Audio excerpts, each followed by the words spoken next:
Good evening, everybody. Kavod Harav, how are you? Baruch Hashem, thank you.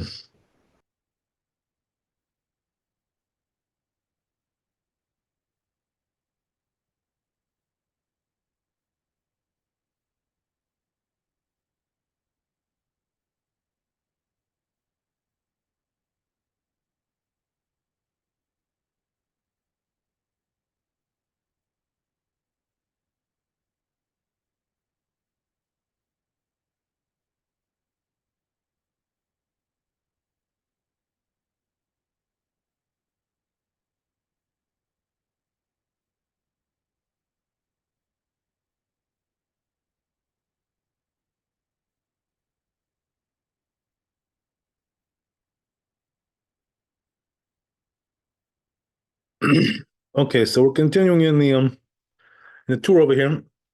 So it says Matza shenefet ad she'im porsin ota en chutin nimshachim mimena yotzim ba. So it says, right, that if you bake the matzah enough, that if you pull it apart, that there won't be like strings, getting pulled and stretching out. Then it's good. It's baked already, so you can use that matzah. It's already, baked. Pachot miken en yotzim ba. So it says if it's less than that, right, then you got a problem. You can't use it. Okay. Interesting. Let's see the Bet Yosef on this. So it says Bet Yosef, Braita per kol shar, right? Where is this? It's a Braita in this perek in the Gemara, Lamed Zayin Amud Aleph. Yotzin b'matzah hina u'b'matzah hasuya be'ilfas. So he says, right, that you can use matzah, which is called hina, right? We'll see what that is. And also if it was made in ilfas, right, which we said it was like a dry pot, which has, it's baked by heat. My matzah hina. So Gemara asks, right, what does it mean matzah hina? Kol sheporsa ve'en achutim yishachim mimena, right? That means that, as we said, that if you pull it, right, the strings won't be stretching out. So, obviously, the reasons why the strings stretch out is because it's still not well baked, so it's like gooey, like a dough. So that shows that it wasn't baked yet properly. Okay, so let's see the Shulchan Aruch. Interesting.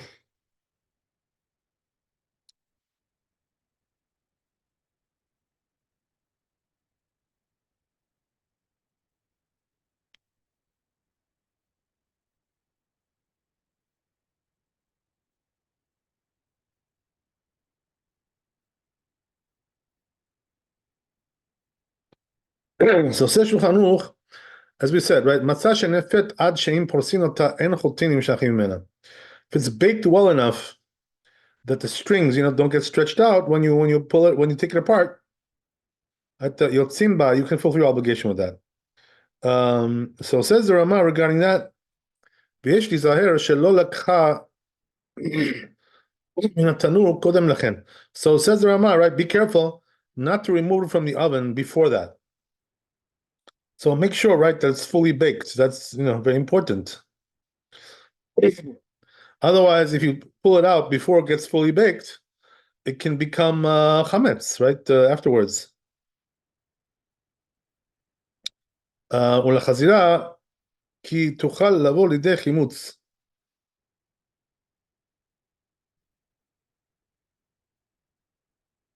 Right, so this is the thing, right? That the Rama is saying here something interesting, that if you take it out, right, and before this time period that we talked about just now, if you take it out prematurely and then you return it, right, even if you return it afterwards, so he says that could be a problem, could come to leavening like that. So even though you return it, it could still be a problem. That's what he's saying. Interesting. So I just want to see what the Mishnah Berurah says about this, right? How he explains this. Make sure we got the right understanding.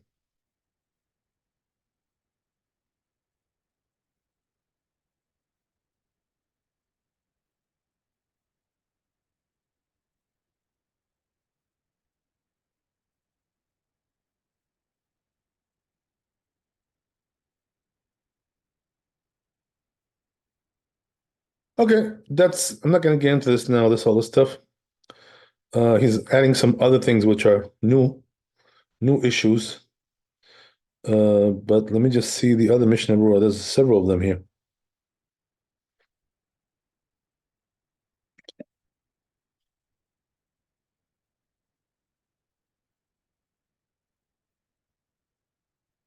So something interesting he says here, right? The Mishnah Berurah. He says, right, that this kind of phenomenon, when does it occur? When you have the strings, stretching out like that? He says it occurs when it's hot. So meaning what? That he's saying, right, that once it cools down the matzah, it won't, you won't see this anymore, even though it's not fully baked. So, this can only be seen when it's hot. That's what he says. Okay. Interesting. So, like, what do we see from here, right? Bottom line, you got to make sure that the matzah is fully baked. So, don't pull it out beforehand.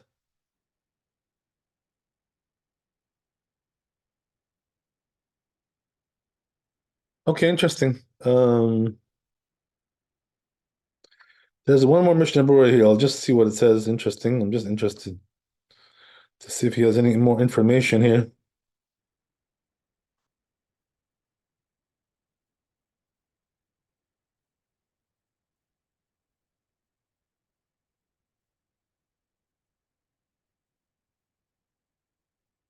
Right. So he explains it very nicely. He says, right, that the problem is like this, that before it gets to this point where there's no more strings, stretching out, he says it's still not really called bread. It's called like a dough. It's still not baked. Then this is the problem, so you got to make sure that it's fully baked, because that's called bread. Otherwise, you're eating a dough, basically, right? And you can't fulfill your obligation with a dough. So, in other words, we have two issues here, right? One is that it's not really called bread yet until it gets to the point where there's no more strings, right? No more strings attached, as they say, right? But what do you call it? But besides that, the Rama also points out that it could also become leavened like that. That's a different issue. So you got to be careful, from two perspectives. Okay, very interesting. Um,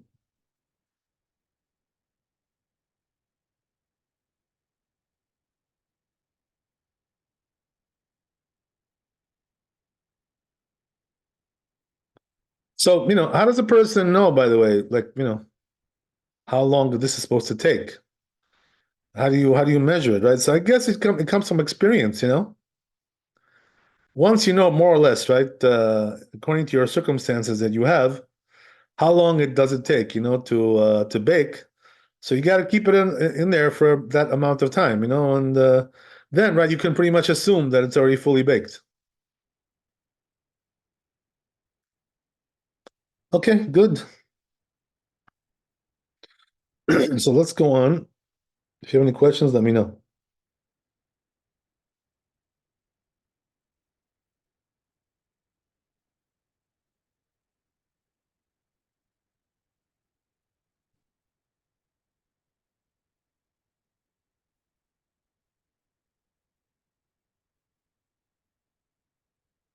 So we got to go back to Aleph, because we didn't really do Aleph. The Bet Yosef started with Bet. So we got to find Aleph over here.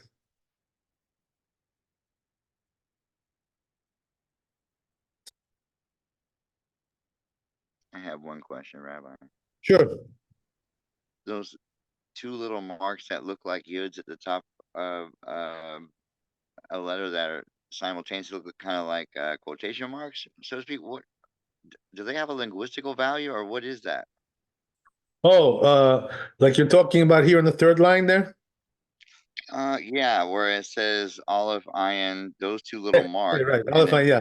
So that's, the reason why they do that is because it's an abbreviation. does that mean it's a name? No, it's not necessarily a name, it's an abbreviation. I So see. what does that mean? Each letter like signifies one word. Oh, So got here, you. right, it's like afal pi, even though, right? Okay.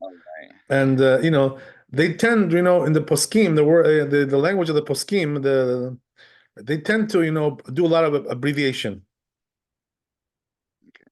And why is that, by the way? It makes it, sometimes harder to read for a person who's not so experienced, especially. So the reason why they do it is because it saves space, because just when you write out every word, it just takes a lot of space. So that's Oh, why, it saves space and it saves ink also. So, whatever it is, right? Or bytes on your computer, right? Bits and bytes, I don't know, God knows, whatever. Right? So that's the thing, that's the reason why they do it. Yeah, so it could also, be like quotation marks, something like that. But usually, it's like when it's in the middle, like this. It's not a quotation mark, right? This is just an abbreviation. Okay, thank you. so God bless. All right, so let's go back to where we were. Let's see if we can find Aleph. I think it got lost somewhere. Don't know where it went. Not really sure. Okay. I guess there is none. In other words, there's nothing in the Beit Yosef. It's probably just in the tour, I guess.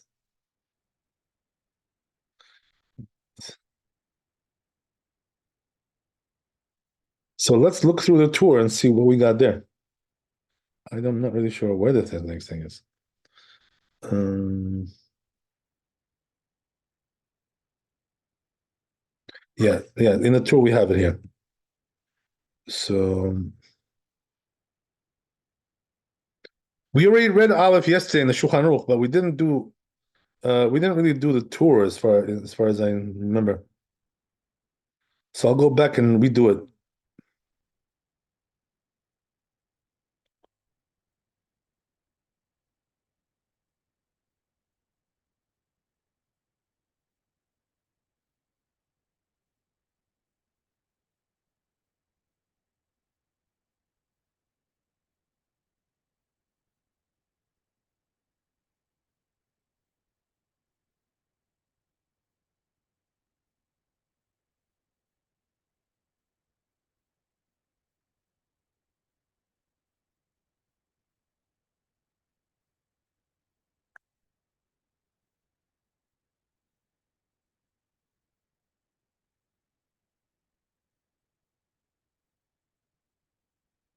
Yeah, so it says here like this. Last line. Rabbeinu Yonah, it says Rabbeinu Yonah Katav, he wrote, שצריך להיזהר כשיעסיקו התנור, when they light up the oven, שילכו הגחלים על פני כולו, right? So, in other words, when you're kosher the oven, right? So before you start the baking process, he says you got to make sure that the coals are everywhere. In other words, everywhere where they usually are in the oven. Right? As we said today, we don't use coals in the oven, so it's not relevant to us. But in those days, that's the way it was. ואין די לו בשלהבת כמו שבולע על ידי גחלים, כך פולט. So he says it's not enough just to have a flame, right, in the oven. So why is that? Because there's a rule like this, right, when it comes to koshering utensils. The rule is, right, that the way it absorbed is the way it gives it off, right? So therefore, since it was absorbed with coals, the only way to get it off is also with coals. So therefore, the flame won't do the job, right? This is the reason why you got to be careful about that. As we said, it's not relevant to us, but anyway, right? This is the idea. So, but the rule is important to know, right? The general rule, which is that the way that it was absorbed is the way that it gives it off. In other words, when you absorb something which you don't want to have the right that taste there in the walls of the oven, you gotta get it out of the oven, right? Of the walls. So the only way to get it out is the way it went in. The way it went in is the way it comes out. So that's an important rule, that a person should be aware of. And that's why, right, when we kosher, let's say, for instance, like utensils, like cutlery, right? Things like this. So the cutlery, is used usually with boiling water. So, if you're using it that way, right? If you're using it that way, the truth is that most cutlery is not used like that. It's used with the just dishes, and bowls, which is already like a secondary, right, utensil, not the primary. But anyway, right? So the way it comes in is the way it goes out. So that's the way it is, and therefore, right, the same thing applies over here as well. Okay, so then it goes on. I got a question. Yeah. So when we have our koshering our oven, they have the broiler and they have the baking functions and stuff like that. Yeah. If you kosher it the way it was, trafed or whatever, why do they use blowtorches? Okay, well, that's a good question. Good question. Okay. It makes me laugh because, it's kind of like ironic, whatever, right? The truth is, you're making a good point. Like, why should you need that? You know what I mean? That's the question, right? It's a good question, very strong question. So the truth is, that this blowtorch business, I'll tell you what it's about. There's two ways to kosher something, right? There's two methods, okay? The one method is just what we just mentioned now, which is the way it went in, that's the way it comes out, right? That's method number one. But right, there's also a different method, which is called libun, right? So libun means, you're not using this method we just mentioned. What you're doing is anything which is absorbed there, you're just burning it with fire. In other words, you're just burning it out. So that's like a method which works with just about anything. Just about. So it's like an all-inclusive method which can burn, anything out of anywhere. So the thing is that the reason why they use blowtorches, in some cases, right? By the way, in some cases that they use them, the mashgichim, right? The mashgiach, when they come to kosher the kitchen, it's not really necessary, they're like doing a chumrah, So this is really the answer to your question. A lot of times, this blowtorch business is like a chumrah. You know what I mean? Ashkenazi chumrah, like I remember when I was when I was in Israel, right? I had an Ashkenazi chavruta there, right? He came from a very good family, right? The Torah family. So, he was the one who joked about this. He would tell me, yeah, those Ashkenazi chumras, like he was Ashkenazi himself. But he knows what that means, right? So, so what that means is that the Ashkenazim, they tend to be machmir, especially when it comes to Passover. So they go like all out, like they destroy the chametz, like they're fighting the war in Gaza, That's the way they do it. Overkill, like Biden said, right? They're like over the top, So, sometimes you can go over the top, in koshering. That's what they do, they're over the top. That's what it is, right? Basically. You get the point? That's what it is, So in most cases, this kind of method is not necessary. Right, the blowtorch. But I'll tell you a case where sometimes it is, The case is like this, that if you, like, let's say use a barbecue, okay? And, let's say you had like skewers, for barbecue, metal skewers, So, you want to kosher them sometimes because you want to use them for Passover, whatever, and you use them with chametz before, So if that's the case, you got to really, do like that. You got to do like you got either like a blowtorch or you got to have the fire of the barbecue, something like that. In other words, to get it out the way it went in. So, in a case like that where it was cooked on the fire, on the flame, so then, the way to do it is with a blowtorch or something similar to that, right? That, in other words, we have to use a flame method, right? So that's the story, yeah.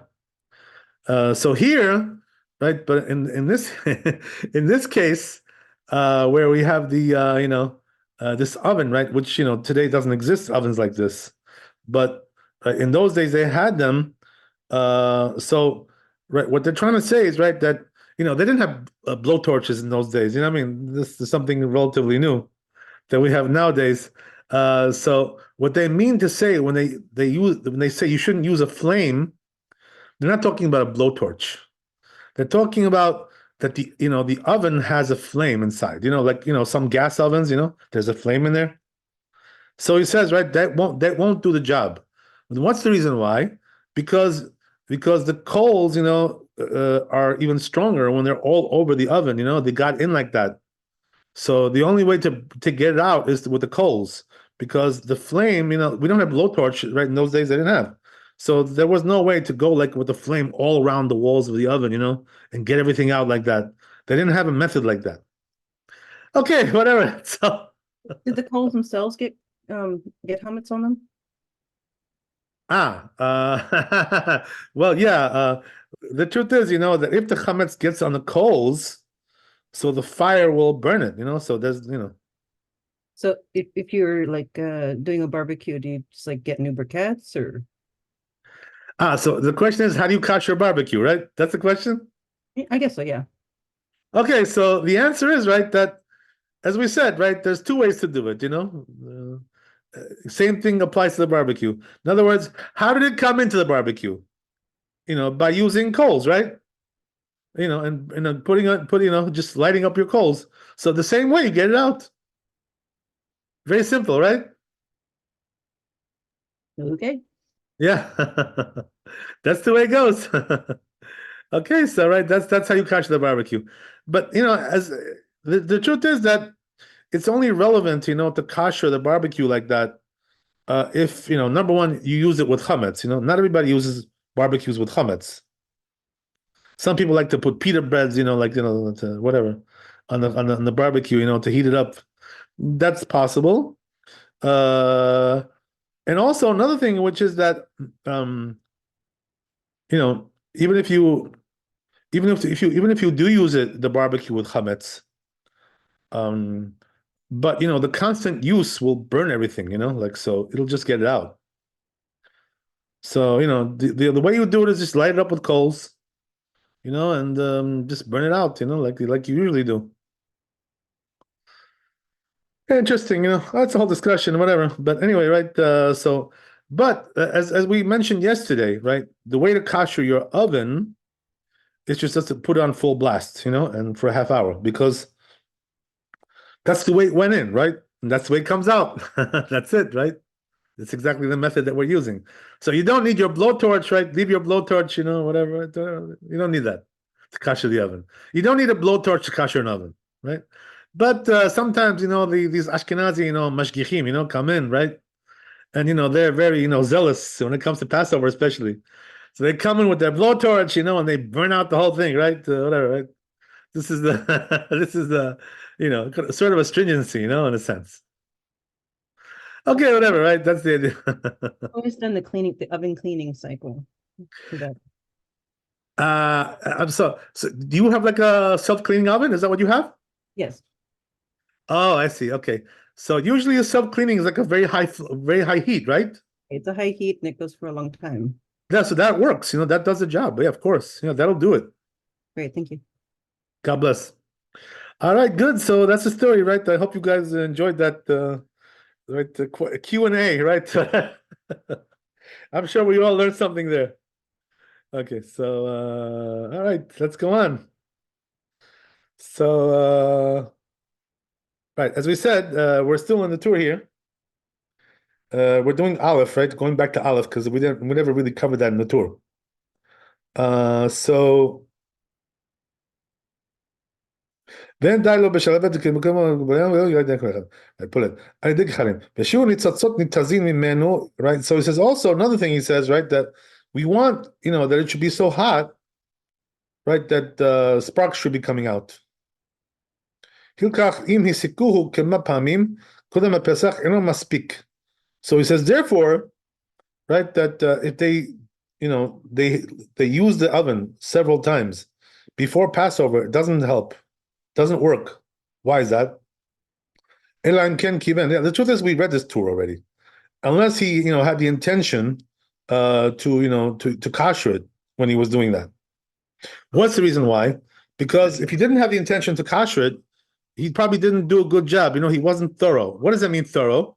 As we said, right, with this kind of oven, being thorough means you put enough coals in there, like that it's covered, the whole place is covered with coals. What does that mean? Usually where the coals are, when you bake, that's where the coals have to be, everywhere, like in that place, right? In those days, where were the coals? They were on the bottom, right? On the bottom of the oven. That's the way they did it. So, same thing, with the barbecue, right? That you put the coals, usually where you put, the coals in the barbecue, and that's how you do it.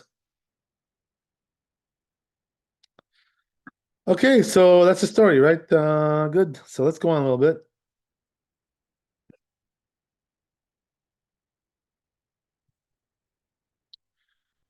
But honestly, like, personally, like I just bought like a barbecue like about a year and a half ago, whatever, 2 years ago, and I still have it. I still use it once in a while, and I don't think I've ever put chametz on it. So I don't think it really needs to be koshered, as far as I remember. I have to think about it, but I don't recall ever putting chametz on it. I've never put any bread there, anything like that. Okay, that's a different story. Anyway, right? That's the story. And meat is not chametz, so you don't have to worry about that. Okay. So let's go on.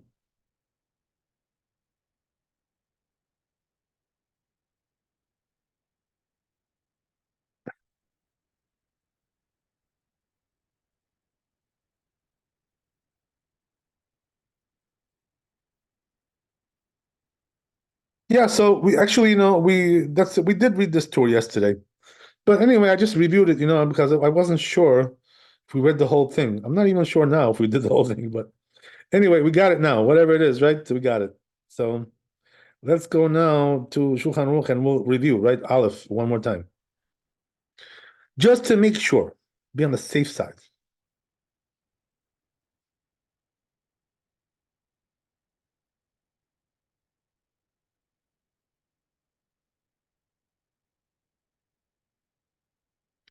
So says the Shulchan Aruch in Aleph, תנור שאופים בו חמץ צריך לזהר כשהסיקור כדי להפות בו מצה. So he says, right, that if you're using an oven, right, all year round, whatever, and you're using it for chametz, right? Let's say you're making, over there some challahs, right, and some cakes and stuff, all kinds of stuff, right? You're making stuff like that. You're using your oven for chametz, or pasta, whatever it is, right? It's also chametz, right? So it says, right, that now you want to make matzah there, right, in this oven. And we already mentioned yesterday, right, that it wasn't the same for them as it is for us. But what does that mean? Right, that in those days, what they used to do was stick the bread on the walls of the oven.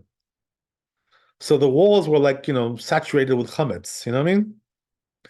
Not by us, right? Because by us, when we make bread, we use trays, right? We don't stick them on the walls. This is like the old school kind of stuff, So since we don't do that, our ovens don't have such a big problem like theirs, They really had to do a thorough job in order to, make sure that those walls are all chametz free, because they're gonna make the matzot like that as well. They're gonna stick those matzot on the same wall as right as the as they stuck their by bread. So that's why they had to make sure that they did a very thorough job. So how did they do that, right? How do you do a thorough job? So as we said, right, you got to make sure that where you usually have the coals all year round when you're baking, you got to have it there too now in order to kosher it. right? So it has to be the same situation, right? The same, the same predicament has to be there. So, the end dialogue belehava. So he says, therefore, right, you got to make sure you put the coals in there. As we said, right, in those days they use coals, and it's not enough just to have a flame, right? Because that's not how you made the bread. So it's not going to come out like that, unless you have a blowtorch, right? Which is a different story, right? There, right? But a blowtorch, going, like from, going into an oven, and with a blowtorch, it can probably take quite a long time to kosher like that. It's probably a big job, like these mashgichim, that's their job, they get paid for that. So why not, That's, they get paid. It's a job, so they do their job. And okay, so he says, right, the כמות שבולע על ידי גחלים, כך בולט על ידי גחלים בשיעור, קצוצות תזז ממנו. So he says, right, we want that it should be hot enough that sparks are coming out, הילקח, אם הסיקוהו כמה פעמים, so he says, right, that therefore, if they, as we said, right, if they used it several times, but their intention was not to kosher it, just to bake, that's not good enough. Why is that? Because as we said, right, their intention was not to kosher, so therefore they're not so careful to do all the conditions that we mentioned. לא הלכו בגחלים על פני כולו, כל זמן שלא כיוון לכך, ויש נוהגים להטילו. So that's right, the first thing that we mentioned here in the Shulchan Aruch. Then he says further on, ויש נוהגים להטיל בו קרקע חדש כדי שלא יצטרכו עסק. Right, so he says there's also another solution, which is, right, that if you don't want to do, this whole koshering business, there's another way to do it, which is to just put like a new bottom there, right, in the oven. So what does that mean? That where the coals were, where the coals were sitting, you just like replace that, that bottom of the oven. Okay, this is like, kind of like not practical for us, things like this. But the truth is, that the Ashkenazim, they have this like contraption, which is similar to that. You know what that is? They call it the blech, right? The blech. So what is the blech? It's like a Yiddish kind of thing, right? They put like a metal box inside the oven, So like, and they put all the food inside that metal box. So it's like shielded from all sides, So therefore, if you put that metal block box in there, you don't really need to kosher the oven, It's because it's like, it's not really coming into contact with the, with the walls of the oven at all. So that's, I think at one time I saw this contraption. I may have even actually bought one, when I in my younger days, when I was doing things the Ashkenazi way. But nowadays we don't do things this way. That's good. All news for me, right? Whatever. So, but it's a stringency, as we said, right? It's not really necessary to do that. Even for Ashkenazim, it's not necessary. So that's the way it works, right? More or less. So,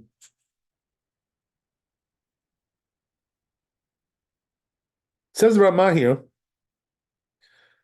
כשמכשירו על ידי היסק, טוב וישר הוא לחזור להסיק לצורך אפייה, ולא לעשות הכל בהיסק אחד. So says Rama, right, that it's a good idea, not obligation, but good idea, right, that when you're koshering the oven by way of, this kind of, burning, right? So he says that it's a good idea to do it like one time and then repeat it again before the baking. So what does that mean? In other words, before you bake the matzot or whatever, right? Or for something for Passover, what you do is, you heat it up again before the baking process, right? And this way, you did it like twice, so that's like more thorough. That's what he's trying to say, right? It's not really an obligation to do this, but it's like a chumrah, Okay, good. So that's the story there. So let's go on. Where are we going now? I guess we're going to Daled.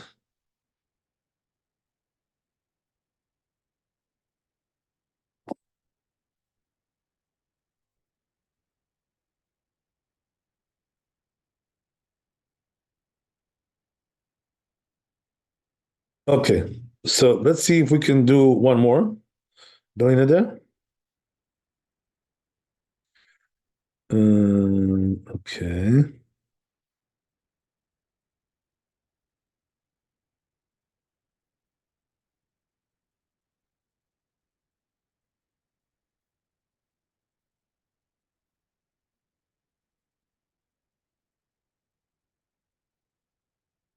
Okay, so it says like this, right? We already read the tour yesterday regarding this, right? That it says like this, that if you soak the matzah, right, after the baking in like water or some kind of liquid, right, it's still kosher. If you soak it in water, no problem. Why is that? Because we mentioned yesterday, right, that once it's already fully baked, the water will not cause it to leaven anymore. That's what the tour says, right?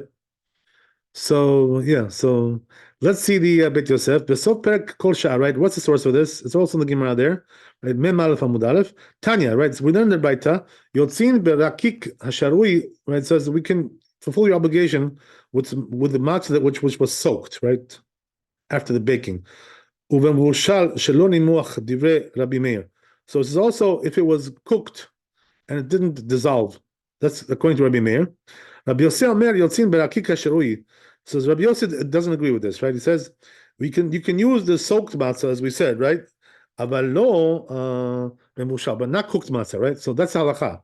Right? There's the rule is like this, right? When there's a machloket between Rabbi Meir and Rabbi Yosef, halacha is like Rabbi Yosef. So therefore, right, we pass it like that. So what does that mean? You can't use right the cooked matzah for the Passover, right, mitzvah, right, of matzah. But you can use soaked matzah after it was baked.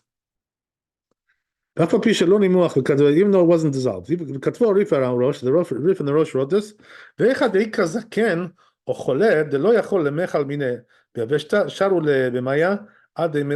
So he says, right, what's the reason why they soak the matzah after they bake it? So he says, usually this is for like, older people, with dentures, they can't chew very well, whatever, right? So because of that, it makes it softer for them, so they can, chew the matzah. Okay. Yeah. Okay.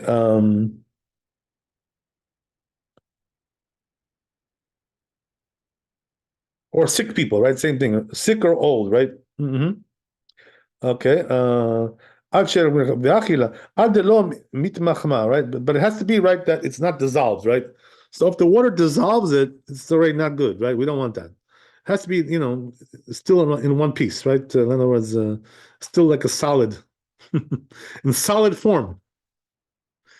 Okay, so the Tanya Yotzim berakika sharui, but lo ben mevushal, right? But when it comes to cooked matzah, right? As we said, no, not so.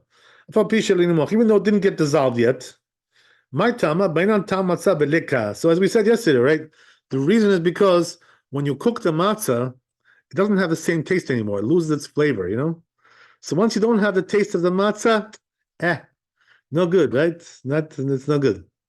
So that's the reason why you can't use cooked matzah. Okay.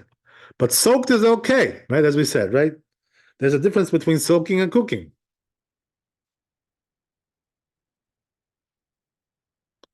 Okay.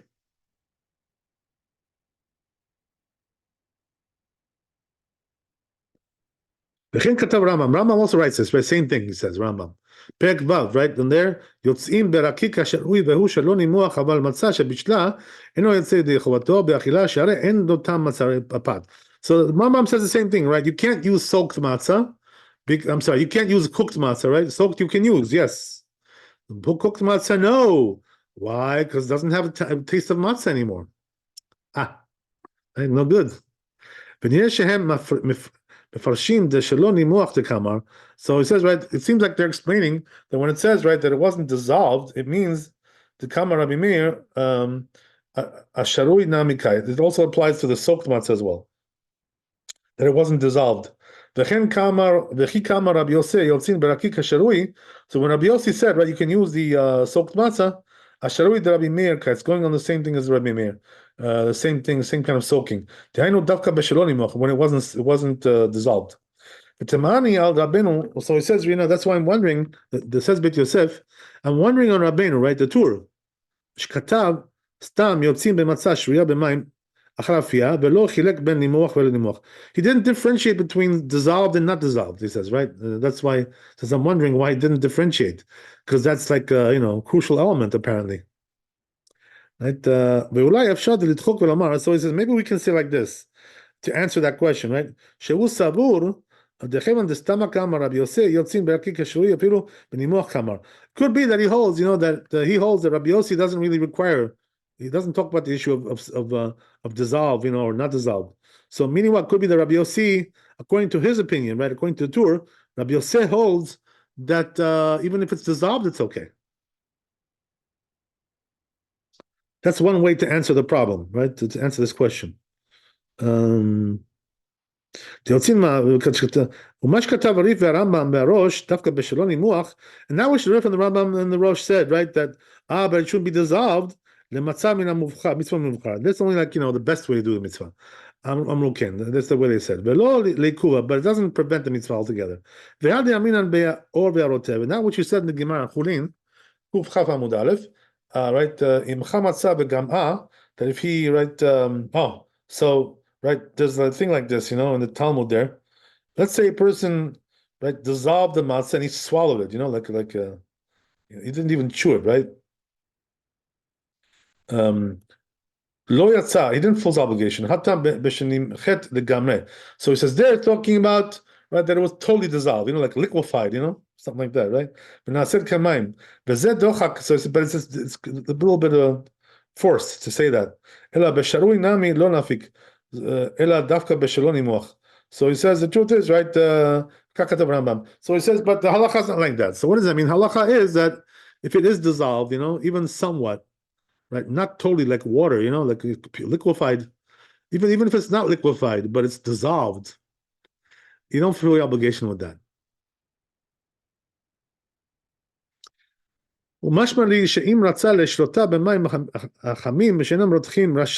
So says Beit Yosef something interesting, right?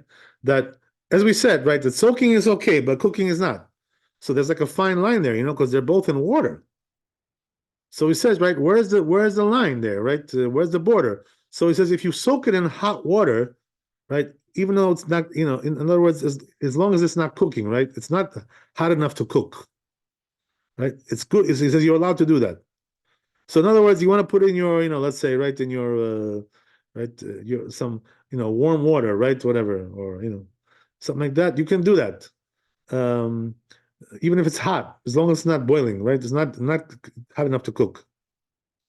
Rashai, deha lad mivushalhu. So that's not called cooked, right? Even though it's hot a little bit. Aval rokeach katav yeshra ota b'mayim. But the rokeach says a little bit differently, right? That you should soak it in water, or beyain karim, or right, cold wine. In other words, he says you should have to use cold water, according to him. So he doesn't seem to agree with that. Aval b'tavshil cham or b'mayim rotchim. But he says if it's a hot dish, let's say like you have some soup, right, or some tea, and it's still hot, it's not on the flame, but it's still hot. Or chamin, right, or some kind of like cholent, right, whatever.